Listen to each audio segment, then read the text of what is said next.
Professor Dave, we can call Mansour for presentation, please. Yeah, can I start? Yes, please.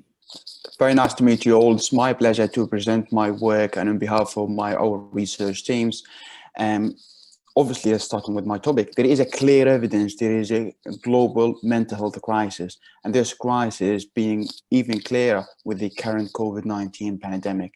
And this is required from us in terms of creating a culturally sensitive approach when it comes down to mental health policies, and more importantly, a sustainable one over the long term.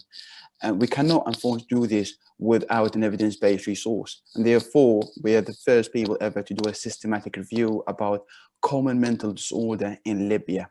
Libya is a North African country. It is twice the size of Pakistan, but is only inhabited by around 6 million. And unfortunately, within the recent years, the current conflict that being going on and the political unrest, it make it even harder for people doing research and the guns and bombs that being going on 24 hours, 7 days. Our aim of the research is to synthesize evidence of common mental disorder with mainly anxiety and depression and associated risk factor of the Libyan population.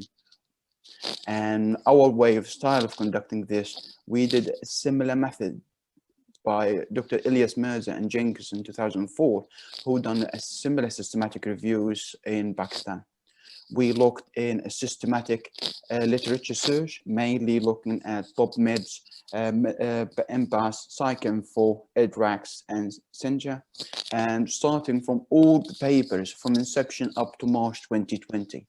There were 2 reviewers who initially screened the titles and the abstract of every single paper. It's myself and Dr. Rhouma. We great pleasure to do this because we're both Libyans and we're both familiar in terms of the geography and the nature of the research that being conducted within Libya itself.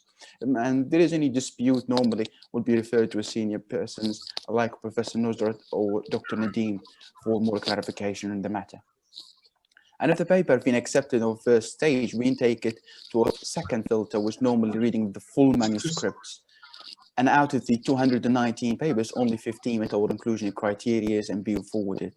And unsurprisingly, they focus in 3 big cities, which are Sabha, Benghazi, and Tripoli, and these signify the 3 regions that form Libya. And in terms of the research paper, we did notice that double the amount of size of research being conducted post the 2011 revolution, or what we call the Arab Springs. And this is highlight the increase in demand for more research within Libya to really come up with a more clinical governance in terms of creating evidence on how to tackle mental health crisis. In terms of the prevalence that we found about depression, it was around 35.5 to 58%, whereas anxiety was in a much lower stage, which is around 8.8 to 39.5%. And the main common risk factor that we normally found associated with both was physical activity, low physical activity, poor socioeconomic status, being from having a very low social support, or not really having comfortable financially. And these results need to be interpreted with cautions because most of the studies being conducted in Libya, they didn't use a gold standard for screening like the ICD-10s or the DSM-5 criteria. But however, it's really highlight the importance of conducting on doing the first steps in creating an evidence base. And therefore, when we come down to our conclusions, the status of Libya being a very hot and conflict hotspot indicate there is a need for doing more research, even despite the long-standing deprivations for mental health service in Libya, the lack of fund of creating more research and opportunities. And therefore, Libya require a better clinical governance and how to conduct a more scientific approach of giving its population and its residents a better mental health service and using an evidence-based policies. And I think this is the end of my talk. And I'm open if any person have any questions. Thank you, Dr. Salah. I don't have a question. Any of the fellow judges, do you have a question? Yeah, just I have only one question. Hello, can you hear me? Yeah, we can. Go ahead. We can hear you.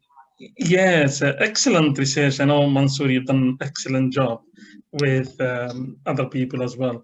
I just wonder, did we find anything after the conflict started? Was there any study being done, any kind of information or anything? I know this kind of things done before all the studies, isn't it?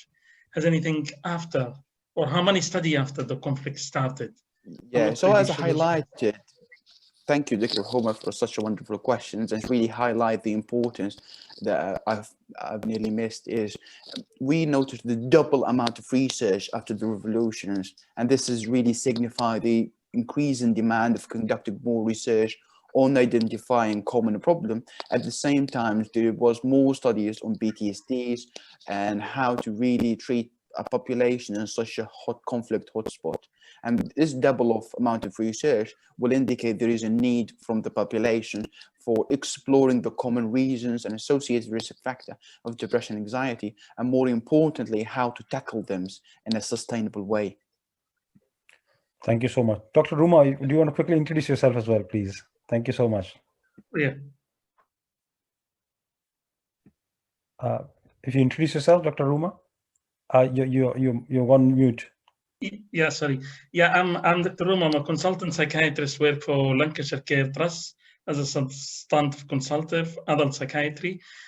I know Professor Imran Chowdhury and Nusrat Hussain really well, and Professor Naseem Chowdhury as well, plus other people I've heard about, and was really was exciting opportunity for me today to hear Imran Chowdhury. And I resigned from the trust, but I'm very glad to see him today.